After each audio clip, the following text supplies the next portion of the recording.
बहनों और भाइयों, गांव जदाक सप्रेम नमस्कार। आशा आप स्वस्थ एवं प्रसन्नचित्त होंगे। मैं भी स्वस्थ हूँ। इस वक्त मैं हूँ काशीपुर, जसपुर, खुर्द में। बस्ती लगभग 500 मीटर दूरी पे है मेरे। और मैं हूँ यहाँ पे। सरसों के खेत हैं ये। सरसों के खेतों में इस बस्ती के लोग, महिलाएं, पुरुष तो अपने अपने कामों पर चले जाते हैं, किंतु महिलाएं घूमने को आई हैं खेतों में। और सूर्य अस्त होने को है।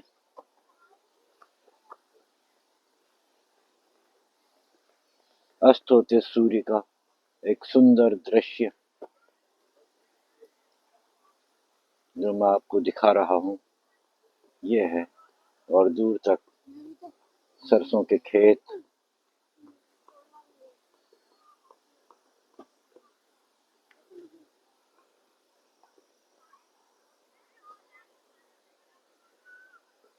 और इधर गेहूं की फसल। गेहूं पे बालें आ चुकी हैं, किंतु अभी इसमें लगभग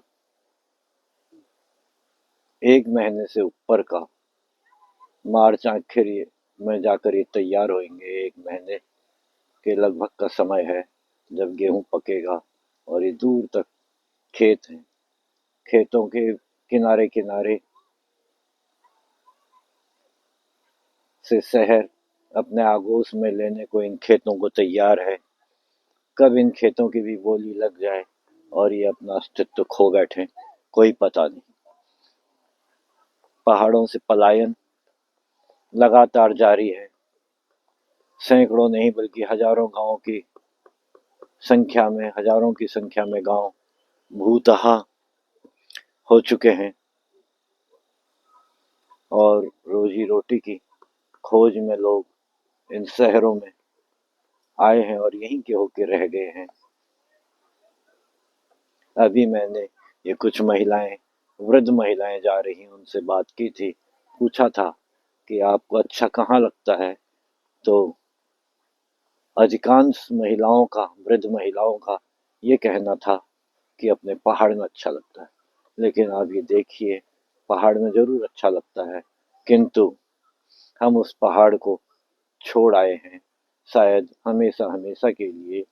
क्यों कि जो जमीन है हमारी, वो गोल खातों में है।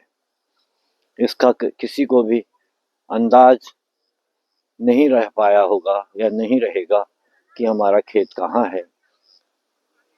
इसके लिए गांव में भी बंदोबस्त कर चेकबंदी लागू करना बहुत जरूरी है। और अगर एक चेक में जमीन हो हमारी, तो शायद कुछ हो सके। लोग चेकों में सामूहिक रूप से या व्यक्तिगत रूप से फलोद्यान, साग सब्जी का उत्पादन, जड़ी बूटी उत्पादन या सुगंधित पौधों का उत्पादन कर सकते हैं, किंतु ऐसा दूर दूर तक कहीं भी नजर नहीं आ रहा। और जो लोग शहरों में रोजी रोटी की खोज में आए हैं, संभवतः उनमें से 90 और 95% लोग आगे अपने वापस घरों को नहीं जा पाएंगे या जाने की नहीं सोच पाएंगे, क्योंकि उनके बच्चे यहाँ पढ़ रहे हैं। यहाँ पढ़ रहे हैं तो बड़े होकर वो भी इधर ही नौकरी करेंगे, और उधर गांव में उस खेती के हिस्से और हिस्सेदार बढ़ते जाएंगे। क्योंकि अगर एक बाप के 4 बेटे हैं तो 4 परदेश में नौकरी करने आए हैं। उन चारों के अगर एक एक या दो दो हुए, तो समझो कि 4 से 8 हिस्से उस जमीन के हो गए। और जमीन एक टुकड़ा जो था, उसके 8 टुकड़े होना स्वाभाविक है। और वो अपर्याप्त है, किसी भी ढंग से उसे हम पर्याप्त या व्यवस्थित नहीं कह सकते। और वो भी अलग अलग जगहों पे, चारों दिशाओं में बिखरे हुए, बहुत कम रकबे में, बहुत कम क्षेत्रफल में है, जिससे कि वो कुछ भी नहीं कर सकते। तो आओ हम सब मिलकर अपना गांव संवारें, पहाड़ बचाएं, अपने हाथों अपना भविष्य संवारें। मेरी यही विनती है कि आप जहाँ कहीं भी रहें, खुश रहें, स्वस्थ रहें, मस्त रहें, किंतु कुछ भी थोड़ा-सा तनिक मात्र अगर ध्यान आप गाँव की तरफ देते हैं, तो गाँव आपके खुशहाल होंगे और आपका हृदय से स्वागत करेंगे। आइए, आपके गाँव आपका इंतज़ार कर रहे हैं। तो लौटना संभव नहीं है, ये मैं मानता हूँ, वहीं हम बस नहीं सकते, किंतु हम उन गाँवों को सँवार सकते हैं, कुछ लोगों के रोज़गार का साधन बना सकते हैं।